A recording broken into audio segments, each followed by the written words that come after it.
Advocate মনজির Morshed, আপনার কাছে আমার প্রশ্ন যে মবের মূল্যকে আবার আইনের শাসন ফিরবে, এর কোনো নমুনা দেখতে পান, ইঙ্গিত দেখতে পান? নির্বাচন তো চলেই এলো। ধন্যবাদ আপনাকে।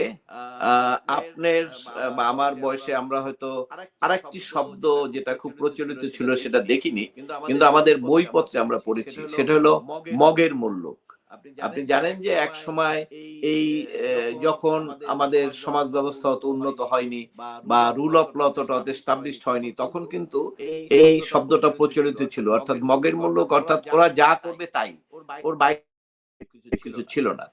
কিন্তু আজকে 2026 সালে এসে যখন আমরা দেখি মগের জায়গায় মবের মূল্য হয়েছে, তখন এটা আমাদের কাছে খুব আশ্চর্য লাগে এবং আমাদের অনুশোচনা হয়।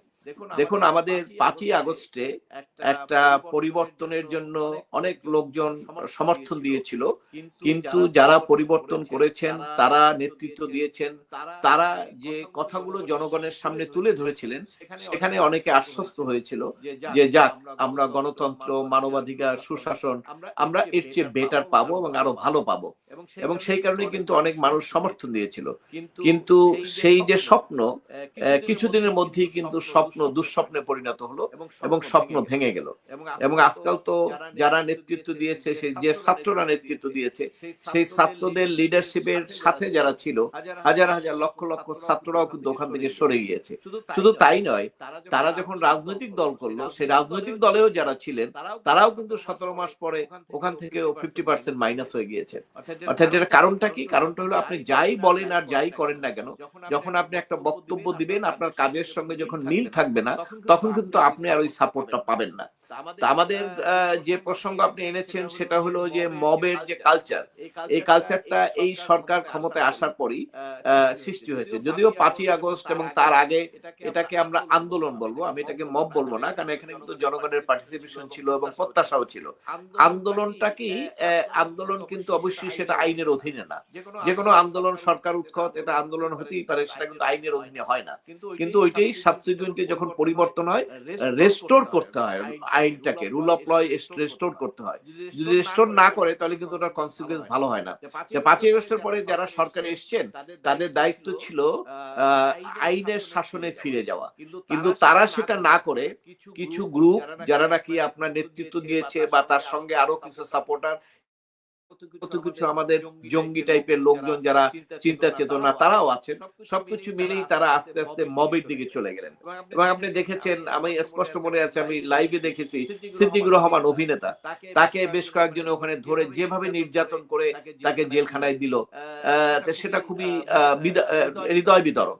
আপনি, আপনার সঙ্গে বিরোধ হতে পারে, আপনার বিপক্ষে থাকতে পারে, কিন্তু এর অর্থ আপনারা এইভাবে হাতে নিজে পিটিয়ে নিজে নির্যাতন করে তাকে জেলখানায় দিবেন, এটা তো খুবই মানে আইনের শাসনের পরিপন্থী আমি বলবো। এবং এইরকম ঘটনা দিন দিন বাড়ছে, বাড়তে বাড়তে এক পর্যায়ে চলে আসলো। প্রথম কয়েকদিন ধরেন যে কথাগুলো হয়েছিল, শিক্ষকদেরকে নামিয়ে দেওয়া হচ্ছে, প্রধান শিক্ষককে নামিয়ে দেওয়া হচ্ছে। এই যে আপনার বিশেষ করে এনসিপির যে কেন্দ্রীয় নেতা, তারই তো একজন বাপ, তার ওখানে হেডমাস্টারকে এভাবে পিটল, এক নারীকে।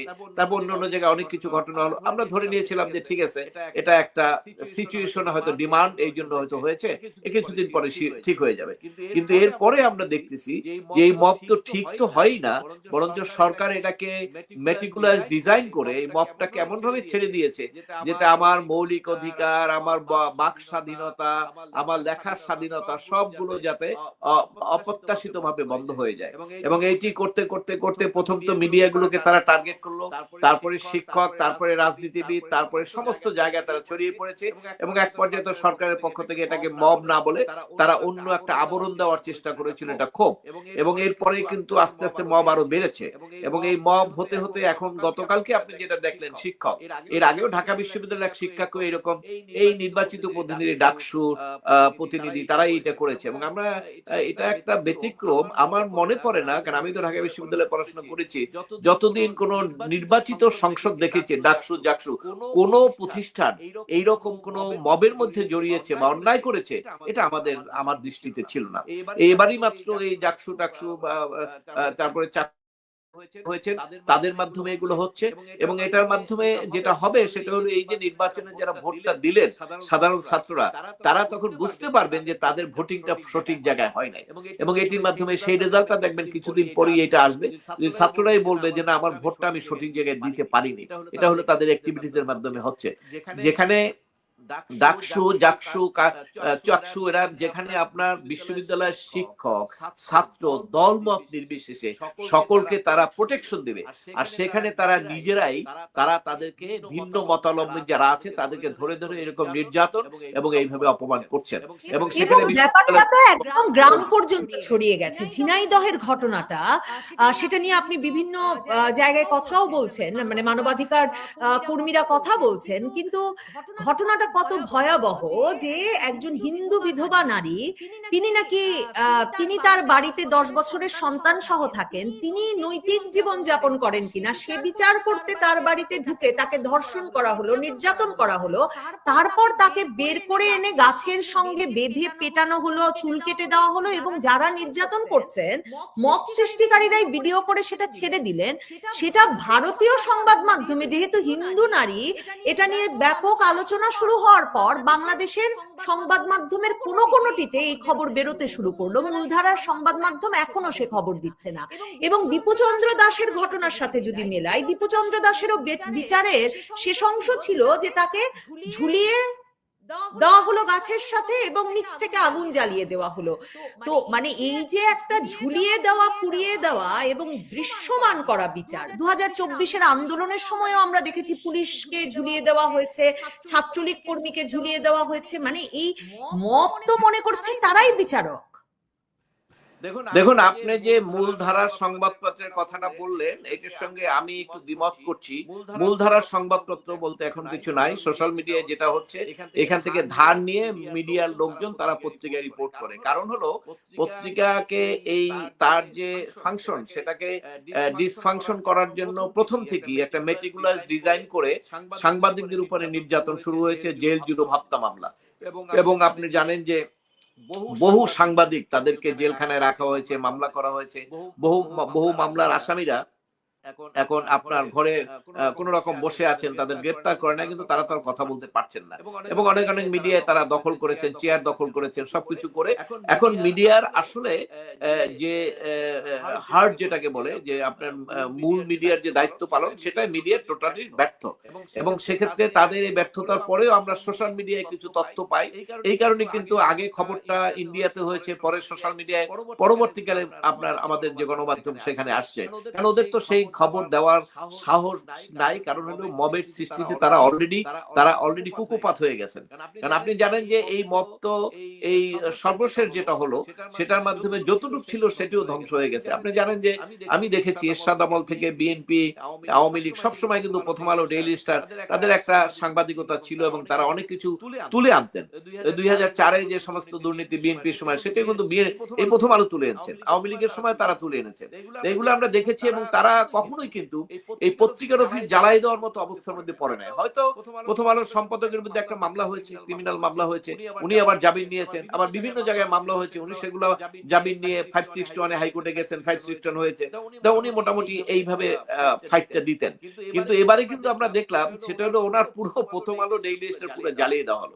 এবং সেখানে অনেক সাংবাদিকরা কিন্তু একটা মৃত্যুর মুখেও পড়তে পারতো। তারা ভাগ্য ভালো যে অন্য সাংবাদিকরা যাওয়ার পরে তারা সেখান থেকে রক্ষা পেয়েছেন। এর মাধ্যমে যেটা হলো সেটা হলো যে আলটিমেটলি একটা লেসন দেওয়ার চেষ্টা করা হলো। লেসনটা কি, যে তোমরা কেউ কোনো কথা বলবা না। এবং যদিও আপনার প্রকাশ্যে সরকার বলছে বাক স্বাধীনতা, মত প্রকাশের স্বাধীনতা, এটা নিশ্চিত করেছে এই সরকার সর্বোচ্চ, কিন্তু এটা হ্যাঁ সর্বোচ্চ বলতে আগে যেমন হয়তো ডিজিএফআই এর মাধ্যমে আপনারা তথ্যই করতেন বা অন্য সরকারি সংস্থা, এখন আর এটা হয় না, এটা দরকার নাই। কারণ আপনি এমন একটা মেটিকুলাস ডিজাইন করে দিয়েছেন, ওই সাংবাদিকরা নিজেরাই তারা আর কোনো রিপোর্ট করবে না। এবং সেই কারণে এইটার পিছনে প্রধান হাতিয়ার ছিল মব। এই কারণে তারা মবটা ওখানে সৃষ্টি করে এই কাজটা করেছে। অন্যান্য জায়গায় ধরেন এই যে বিচার বলেন, বিচারের ক্ষেত্রে বিচারকদেরও তো মব সৃষ্টি করে, বিচারকরা কিন্তু স্বাধীনভাবে বিচার করতে পারেন না। আপনি ধরেন আপনি একজন, আপনিও তো ল পড়েছেন, আপনি জানেন, দেখেছেন জেলখানায় যারা আছে, যে সমস্ত মামলা সরকারও বলছে যে অনেক মিথ্যা মামলা, সেখানে 70% লোক এই মুহূর্তে আজকেই তাদের জামিন পাওয়ার অধিকার আছে 70% লোক।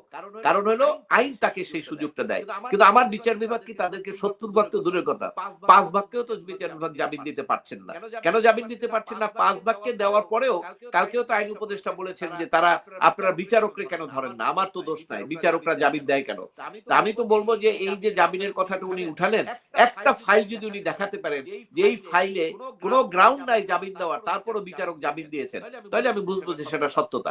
নিম্ন আদালতে তো আপনারা এখনো, যেহেতু সচিবালয় আপনাদের হাতে, নিম্ন আদালতের কোন রায় বা কোনো আদেশ ও সবগুলোই আমি মনে করি যে সবগুলোই তাদের কোন ছত্র ছায়া ছায়া বা তারা যেগুলো হস্তক্ষেপ করে সেগুলো বিচারকদের অন্য কোনো আদেশ দেওয়ার কোনো সুযোগ নাই। আর হাইকোর্ট বিভাগে যেটা আছে সেটা তো আপনারা সুপ্রিম কোর্ট, আপিল বিভাগ সব জায়গায় তো আপনারা মপ করেছেন অলরেডি, এবং এখনো তালিকা চলছে, এখনো কাকে বাদ দিবেন। মাঝে মাঝেই দেখবেন পত্রিকায় রিপোর্ট আসে এদেরকে কেন বাদ দেওয়া হয় না। এর অর্থ হলো তাদের মনে ভয় ঢুকিয়ে দেওয়া, যার ফলে কোনো বিচারকরা এখন স্বাধীনভাবে কাজ করতে পারে না। আর যেখানে বিচারকরা স্বাধীনভাবে কাজ করতে পারবে না সেখানে আইনের শাসন প্রতিষ্ঠা হবে না। এবং আমি তো প্রধান বিচারপতি থেকে শুরু করে আপিল বিভাগ, হাইকোর্ট বিভাগের সকল বিচারপতি তো 2024-এর 5ই আগস্টের পরেই হাসনাত আব্দুল্লাহরা কোর্ট প্রাঙ্গণে দাঁড়িয়ে বদল করালো, মানে মবের মুখে বদল করালো। আমি শুনছিলাম আইন উপদেষ্টা বলছেন হাইকোর্ট বিভাগের বিচারপতিদের কি আমি নিয়োগ করেছি, সেটা তো একটা নিয়মে নিয়োগ হয়, নিয়মে তো কোনো নিয়োগ টিয়োগ হয় নাই। না, যে কথাটা আপনি একটু রিমেম্বার করেন, দেখেন আইন উপদেষ্টা বলেন, অনেকেরই আমরা জানি যে আদালত সম্পর্কে অনেকের কোনো জ্ঞান নাই, কারণ আসলে প্র্যাকটিস না করলে প্র্যাকটিক্যাল জ্ঞানটা হয় না। যেখানে কোর্টগুলো বন্ধ ছিল আন্দোলনের কারণে, পরে ছিল একটা রোববারেও কি আদালত বন্ধ থাকবে? এটা 10-12 তারিখে এরকম। এই কারণে প্রধান বিচারপতি তাদের কলিগদের নিয়ে একটা মিটিং ডেকেছিলেন। ওটা কোনো কোর্ট না, ওখানে কোনো আদেশ দেওয়ার ক্ষমতা নাই, ওটা হলো তাদের ফুল কোর্টের মিটিং ডেকেছিল জাজদের জন্য।